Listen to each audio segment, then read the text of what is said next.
Hey guys, welcome back to my channel. It's Jazzy the Realtor, but aka Jazzy, just Jazzy.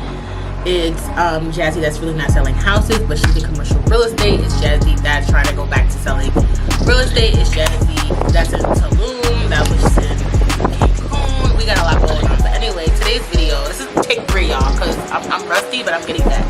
Today we're gonna be talking about property management, and specifically commercial property management. How did I get into it? What's the real tea? What is my job?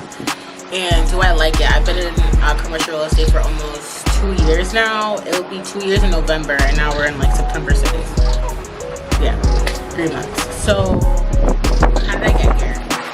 I gotta be wary because it's about to rain, and then the wind is going everywhere, and I'm trying to focus, and I hope I don't look like trash.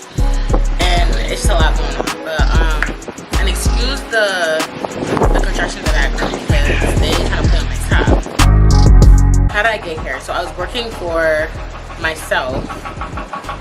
I was selling real estate back in 2022 for like a year, 2021 to 2022, and I decided, you know what, girl, I need a job because that's when the market crashed to sell. So I said, you know what, let me go get a steady check again. So I decided to do that. Ended up at the place that I work at now, and when I came in, I started half front desk, half property management, like an admin assistant. Oh my goodness. But the real tea is that they was really, I think the real tea, I can't really say, but the real tea was that they were trying to fire another person to then put me in and like hire me in as a tenant service coordinator. So they had created a role until they fired that girl, but it didn't end up working out like that. I worked for the front desk / property management. I really worked on like ad hoc jobs, like projects and stuff for property management, and then I would sit at the front desk because the company was going so fast, like they literally didn't have anywhere else for me to sit. So I sat at the front desk with the main receptionist, and then that was for like 5 months, 6 months. That was like from November to like February, March, and then I moved into like the property management office area. And then that one girl, there was a few people that had left, so that girl left and a few other people left. Then before they officially hired me for the job, I became like the tenant service coordinator, and they wanted to see if I would be able to handle it. So I did that for like 3-4 months, and then July I ended up being June I officially became the property management coordinator. So what is the difference between property management coordinator and tenant service coordinator?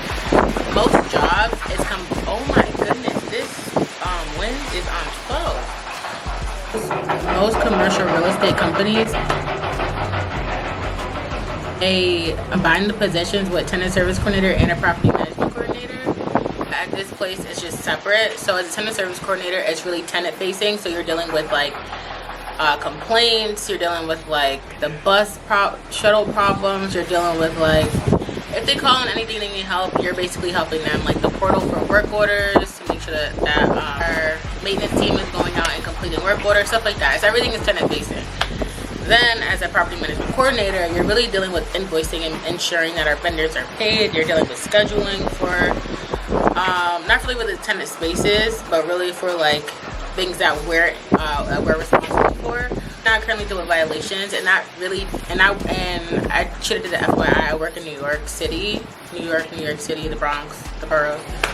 So it really just depends on where the properties are located. Might have more or less violations, but in New York, they crack down, okay? So that became my role, which again, it depends on the company. So I deal with violations. I just do a lot. What else do I do? What did I say? Let's recap. Violations, invoices. I deal with purchase orders, like terms and conditions, scheduling, inspections, and that's really it. But in that being it, it's not just like, it's like a little bit, it's like a lot. I currently work right now for 2 portfolios. One portfolio has, I think, like 21 properties, 24 properties. That's over 1.5 million square feet. Then I did another portfolio that has 69, 70 properties, and that's over 1 million square feet. It's just a lot, and I have over 200 tenants. So if you're working for a company that has a lot less properties, or you're more like hyper focused on like 1 or 2 buildings versus freaking like 90 or 100, it makes things a little bit easier and your workload will not be as much. But at this company, your girl got a lot to do. And it's funny because like if I go to look for a job, for some, if not most of the jobs, I'm getting paid as much as a property manager only managing 1 or 2 buildings, versus as a property management coordinator, I have a lot lower position, but I get paid as much as a property manager because of the workload is so much. Do I love it? Yes. Is it a lot of work? Absolutely. Do I regret making the decision to come to commercial real estate? No. I feel like it set back my YouTube career because I feel like I'm only 2 years and I'm still a baby. It's not like residential where things are just kind of like tedious, the same things, move in, move out, inspections. It's a lot more, and there's always something else that needs to be done. And you can be creative in commercial real estate. So I just feel like it kind of set me back because I need to hyper focus on learning the basics. And yes, it takes like 6 months to learn a job, but there's so many levels to it, and there's so many different departments, and there's so many things that you need to learn. So I finally feel like I'm at a position where I'm like, I get the job, I understand the expectations, I understand like what does commercial real estate entail, and of course I'm learning more and more every day. But it has become a lot easier because before, everything that I touched, I had to understand the system. I had to understand why this works this way, or okay, why do we need fire extinguishers inspections every year? Why do we need for the guys to go out monthly and do like retags, not retags, but need to go out and do monthly inspections on the fire extinguishers? Why do we need to do site visits?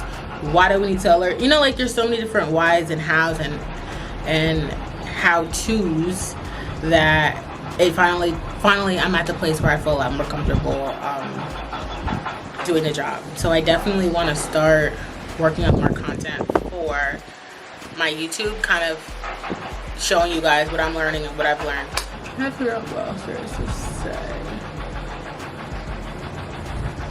How do you get into commercial real estate? So like for example, for our company at least, when we're looking for like somebody that's a property management coordinator or a tenant service coordinator or an assistant property manager, we're talking about like the admins really.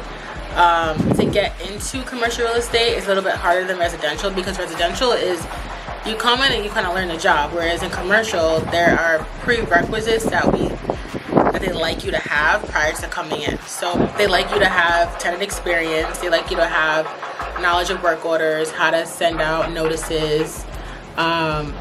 So I suggest that if you wanted to come into the business, not saying you have to start in residential because it's easier to come into, but at least have some type of background in real estate, or at least like front desk experience with talking with people, negotiating. Somebody will definitely give you a chance. It's just you have to keep applying and reapplying and allow them to know your interest and that you're willing to get the job done. Anything about real estate, you have to be hyper focused and you have to be dedicated to the job, the mission, whatever it is, to get the job done. If you get into commercial real estate, you will see the ones that are excelling versus the ones that are not. When you're working side by side next to the next person, the people that are putting in more work, the people that are understanding what they're doing, the people that are ahead and on top of things, that are being proactive, typically do better than the people that are reactive and just wait for other people to tell them what to do. So it's a dog-eat-dog world in real estate in general. Oh my goodness, what are they doing over there? But I suggest you guys to give it a chance. And if you guys would like more information about commercial real estate and how to get started in it, please comment something down below so I know. Any questions that you guys have, put them below, because I definitely want to start making more content about property management, because it is a vital because it is a vital part in real estate, and once you acquire real estate, somebody needs to manage it, and that's me. That's your girl. So hope you guys enjoy. Please like, comment, subscribe, and check out for my Cancun vlog. Hope you guys have a great rest of your day.